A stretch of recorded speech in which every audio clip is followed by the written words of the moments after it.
sore kepada Ibu Bapak sekalian.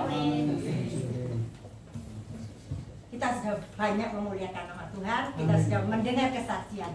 Apakah Ibu Bapak sekalian ingin mengalami apa yang dialami oleh saudara-saudara kita?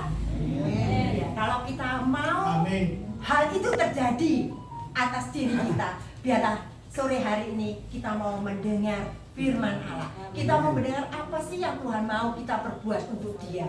Kita itu adalah murid-murid Yesus. Benar?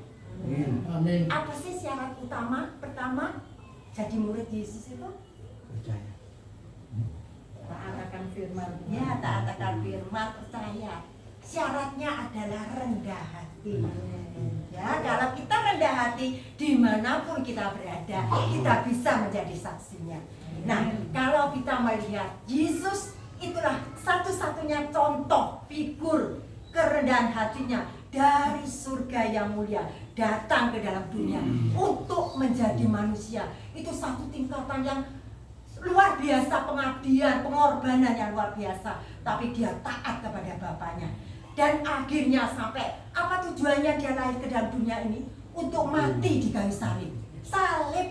Nah, kita sebagai anak-anak Tuhan, sebagai murid Tuhan, kita harus mencontoh kalau dia, guru kita, adalah dia rela berkorban untuk kita. Kita juga harus rela berkorban untuk sesama kita. Makanya kalau sore hari ini kita dikumpulkan, kita tahu apa tujuan Bapak Wijaya ya untuk mengumpulkan kita, supaya kita ini dalam usia kita yang sudah usur ya, itu berguna untuk Tuhan. Mau saudara-saudara? Mau ya. Apa sih yang kita harapkan di dunia ini saat ini? Gak ada. Harta. Sebentar lagi kalau kita menghadap Tuhan, semuanya gak ada gunanya. Apa? Pangkat, kedudukan, anak kita gak ada. Celakalah orang yang berharap kepada manusia. Biarlah sore hari ini kita mau lihat apa sih sebelum dia naik ke surga. Dia berpesan kepada murid-muridnya. Waktu itu kalau firman Allah mengatakan ada semestinya 12 orang murid, tapi karena satu sudah mencari jalan sendiri ya. Kalau kita jadi murid Tuhan, kita dengan satu tekad, aku mau mentaati firman Allah.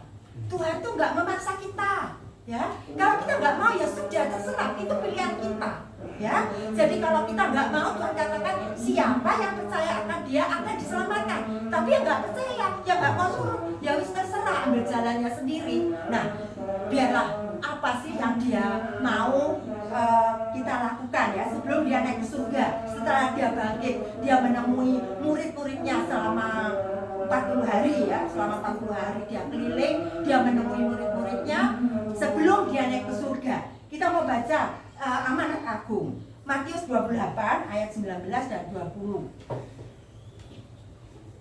Bisa, mungkin ada yang bisa membacakan. Matius 28 ayat 19 dan 20.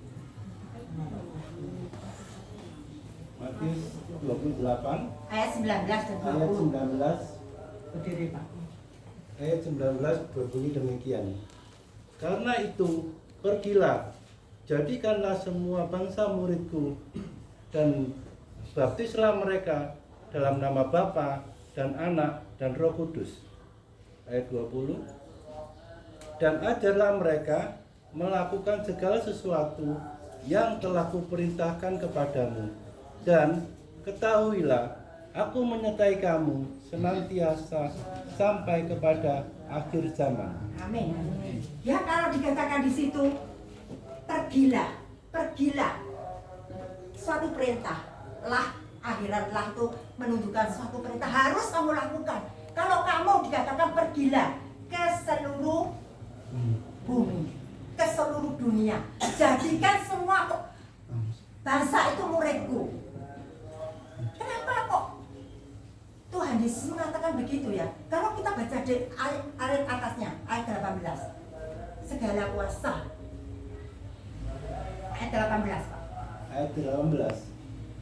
Yesus mendekati mereka dan berkata kepadaku, telah diberikan segala kuasa di surga dan di bumi. Telah diberikan segala kuasa di surga dan di bumi. Dia berkata kepada murid-muridnya, segala kuasa di surga dan di bumi. Kita tahu kuasa, semua kuasa itu ada di tangan Tuhan. Ya, kalau dia karena dia sudah selesai melakukan apa yang ditugaskan Bapa olehnya sampai dia mati di kayu salib, sampai dia sudah bangkit, dan dia mengatakan kalau dia sudah menang atas maut, dia katakan segala kuasa di bumi dan di surga ada di tanganku. Itulah sebabnya dia mengutus kita. Nah, kalau kita menjadi murid Tuhan, kalau kita berkumpul dan jadi satu, kita itu adalah satu dengan yang lain, itu merupakan satu gereja Tuhan, satu tubuh Kristus. Satu dan yang lain itu nggak ada perasaan apa-apa yang nggak senang atau apa ya, iri hati atau apa. Tapi Tuhan mau supaya kita itu menjadi satu tubuh. Ya, kalau satu merasa sakit, lainnya juga merasa sakit. Kita bayangkan kalau tangan kita kena pisau, tentu semuanya akan berusaha mengobati bagaimana caranya supaya dapat sembuh. Ya, itulah tubuh Kristus. Nah, kita diikat. Mudah-mudahan firman Tuhan ini benar-benar dapat mengikat kita, sehingga dalam diri kita nggak ada satu pertanyaan, apa sih maksudnya, apa sih motivasinya, apa sih ini itu. Tapi kita tahu ya, sore hari ini aku dikatakan jadikan semua bangsa muridku, murid Tuhan ya, dan baptiskan mereka dalam nama Bapa, Putra, dan Roh Kudus. Itulah satu ikatan ya. Kalau tanpa itu kita bukan murid Tuhan. Jadi kita tahu nomor 1 dikatakan pergilah ke seluruh dunia. Dikatakan dalam Markus ke seluruh dunia. Jadi ini memang tugas kita. Jadi kita tuh sebenarnya nggak perlu takut ya. Walaupun sekarang kita melihat banyak sekali halangan, rintangan, tapi kalau kita percaya kepada Tuhan, tadi Tuhan katakan jadikan semua bangsa muridku, baptiskan mereka atas nama Bapa, Anak, dan Roh Kudus. Ajarlah mereka melakukan segala sesuatu yang telah kuperintahkan kepadamu. Apa perintah Tuhan kepada kita? Firman Tuhan. Sudah kita melakukan firman Tuhan. Kalau kita mau disebut murid, lakukanlah apa yang Tuhan mau kita lakukan. Jangan kita mau jadi murid, tapi kita cuma minta berkat terus. Carilah Tuhan, jangan cari berkatnya. Berkat itu bonus. Tapi nomor 1, kalau kita bertemu dengan Tuhan, apapun di dunia ini gak ada gunanya ya. Apa gunanya kamu memiliki seluruh isi dunia tapi kalau jiwamu binasa? Saat kamu mati, saat kamu dipanggil Tuhan, gak ada seorang pun. Firman Allah mengatakan kalau kita melihat Stefanus ya, Stefanus itu mengalami rajaman, dianiaya. Saat dia mati itu dirajam, tapi waktu dia mau bangun itu dia melihat langit terbuka dan anak manusia duduk di sebelah kanan. Amin. Itu loh yang di Stefanus, itu loh satu kebahagiaan kalau kita bisa seperti itu. Tapi ya itu, kita harus taat akan firman-Nya. Kalau kita cuma ya mau berkatnya toh, tapi gak mau firman-Nya, kok enak sih? Enak sedikit aja sudah tersinggung. Apa sih maunya ini?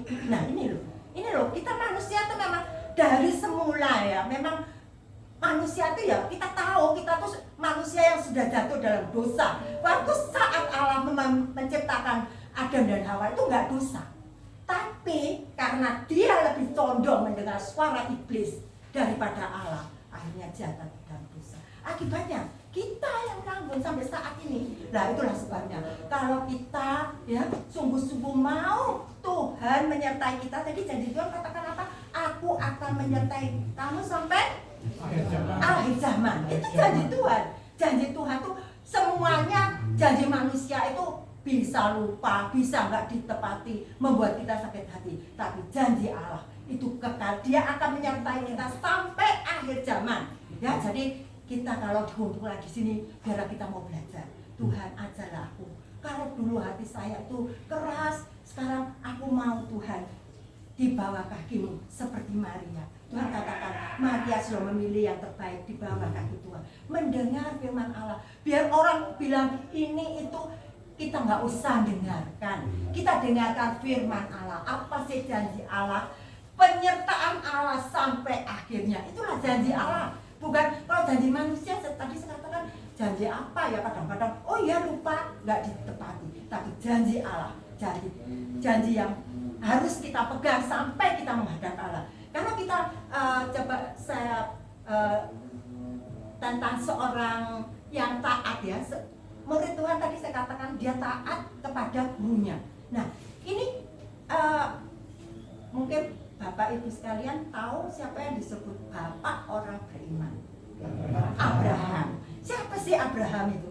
Abraham itu pertama adalah orang kafir, orang yang menyembah berhala, menyembah dewa-dewa.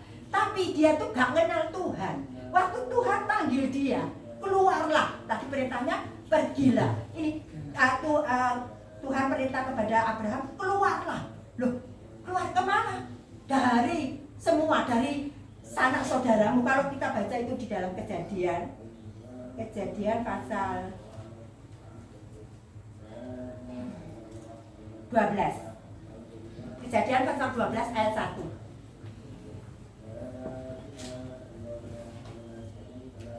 Kejadian 12 ayat yang pertama. Abram dipanggil Allah.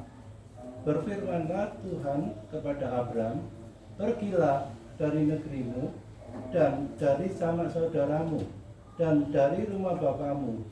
Ini ke negeri yang akan kutunjukkan kepadamu. Ya, katakan, terima kasih. Berfirmanlah Tuhan kepada Abraham, pergilah dari negerimu dan dari sanak saudaramu dan dari rumah bapamu. Kalau kita disuruh Tuhan gitu, apa kita mau pergi? Paling kita bilang, waduh anakku masih kecil, masih butuh ini, butuh itu.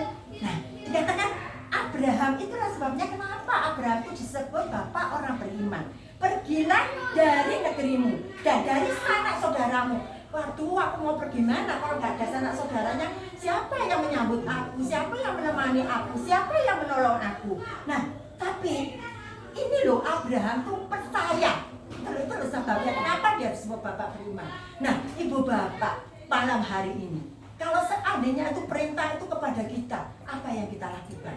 Apa kita mau taat kepada Tuhan?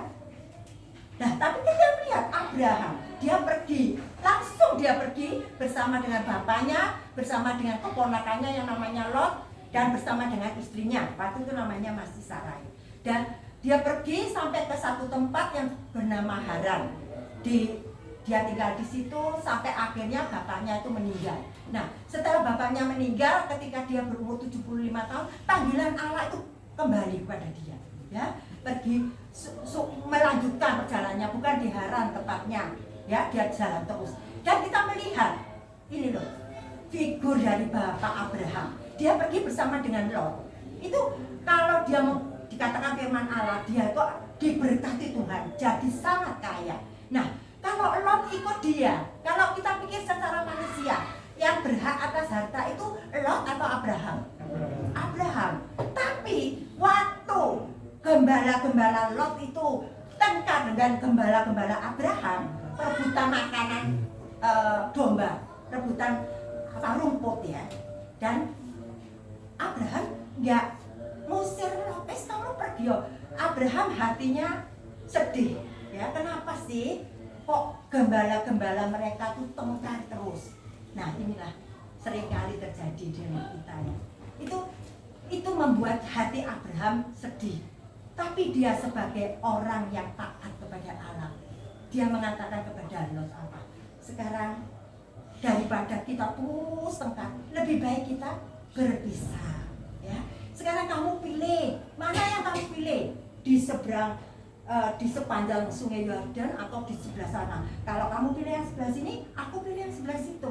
Nah, kita melihat Lot, walaupun dia keponakan Abraham, tapi dia masih penuh dengan keinginan mata, hidup dengan sejahtera. Dia melihat apa? Di sepanjang sungai Yordan itu tanahnya subur, dia milih di situ. Nah, dan akhirnya Abraham memilih di yang sisanya. Jadi dia nggak milih dulu, tapi disuruh Lot dulu. Apa yang terjadi kalau kita ya sebagai anak-anak Tuhan, kita mau belajar, biar terjadi apapun, kita tetap sandar kepada Tuhan. Biar Tuhan sendiri yang bekerja. Dan kita tahu akhirnya apa yang terjadi dengan Lot. Ternyata tempat Lot itu adalah tempat yang penuh dengan kejahatan, Sodom dan Gomora. Di situ akhirnya Tuhan binasakan. Ya, tapi kita melihat di sini, walaupun begitu Abraham itu masih nggak tega loh ya. Waktu kota Sodom dan Gomora akan dibinasakan, dia minta sama Tuhan, Tuhan, apakah Tuhan mau membinasakan orang baik dan orang jahat itu bersama-sama? Kalau ada orang 50 Tuhan yang berbuat baik, apakah Tuhan mau binasakan? Tuhan katakan tidak. Ditambah lagi 45, lihat pembelaan Abraham kepada keponakannya. Ya, inilah satu figur contoh. Ya, walaupun kita nggak senang sama orang, ya, tapi biarlah kita belajar mengampuni dia. Ya, seperti doa Bapak kami katakan, ampunilah mereka, ampunilah orang yang bersalah kepadamu. Ya, karena kita tahu Allah kita adalah Bapak pengampun. Kalau kita nggak bisa mengampuni sesama kita, Tuhan juga tidak akan mengampuni kita. Nah, sore hari ini kalau kita sudah mendengar sebagian firman Allah, Tuhan menyatakan, tadi dikatakan, aku akan menyertai kamu sampai ke akhir zaman. Ya, Dia akan menyertai kita, ini janji Tuhan. Jadi dimanapun kita berada, tadi kita sudah mendengar kesaksian ya, seolah-olah secara manusia mustahil, nggak bisa, tapi di hadapan Allah nggak ada barang mustahil. Kita pegang teguh janji Allah. Kalau makanya kita sore hari ini berkumpul, biarlah apa yang sudah saya tekadkan, putuskan untuk datang di tempat ini untuk mendengar firman Allah. Ini adalah satu tujuan ya, kita sebagai orang-orang yang sudah lanjut usia. Kita seolah-olah apa sih yang bisa kita lakukan? Nah, ini adalah wadah di mana kita bisa mencurahkan apa yang kita miliki, apa yang kita ingini. Ya, di sini kita hidup di dalam kasih. Ya, satu sama lain saling membantu, saling tolong menolong, saling memaafkan. Kita tinggalkan kehidupan kita yang lama. Tapi Tuhan katakan, kalau kita percaya kepada Tuhan, kalau Abraham percaya kepada Tuhan, dia harus tinggalkan kehidupan yang lama, kehidupan yang penuh dengan dosa. Ya, kita tahu apa sih dosa itu? Sesuatu yang melanggar perintah Allah itu dosa. Jadi kalau kita mau mengikut Tuhan, segala apa yang ada di dalam hati kita yang tadinya itu nggak senang sama ini, nggak senang sama itu, kalau saya mendengarkan kata-kata ya, sampai saya aduh, maksudnya anak Tuhan tuh gitu. Ya, belajar memaafkan satu dengan yang lain. Kok gini, kok gitu? Nah, protes terus. Nah, ini kalau gitu berarti kita tuh masih hidup di dalam manusia lama, masih hidup di dalam kehidupan kita yang lama. Tapi kalau kita mau mendengar firman Allah, kata Tuhan, aku mau melakukan firman-Mu, jadikan semua bangsa muridku. Semua ini bukan musuh, semua ini adalah murid-murid Tuhan, saudara kita di dalam iman. Jadi kalau saudara kita sakit, kita juga merasa sakit. Coba kita belajar dari mana? Dari firman Allah. Kita nggak bisa, kan kita tahu waktu Tuhan mengatakan itu kepada murid-muridnya, mereka belum dipenuhi dengan Roh Kudus. Tapi Tuhan katakan, mereka baru bekerja setelah Roh Kudus turun atas mereka. Roh Kudus itu adalah Roh Allah yang menyertai kita. Pada saat kita percaya, Roh Allah itu masuk ke dalam hati kita. Itulah yang memberi kekuatan kita. Tapi sekarang tinggal kita mau taat akan Roh Kudus atau kemauan kita sendiri. Tuhan itu nggak memaksa kita. Ya, kalau kita mau tunduk taat, memang banyak sakit, ya banyak pengorbanan, banyak air mata. Tapi kita tahu Tuhan menyertai kita sampai akhir zaman. Ya.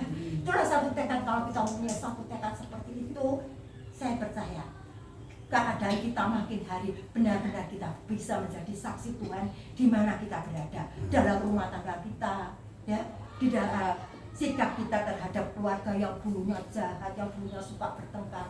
Tapi setelah aku mengerti apa sih firman Allah, sedikit demi sedikit firman Allah itu banyak, 66 kitab, dan semuanya itu firman Allah harus dilakukan. Tapi bersama Kristus kita bisa.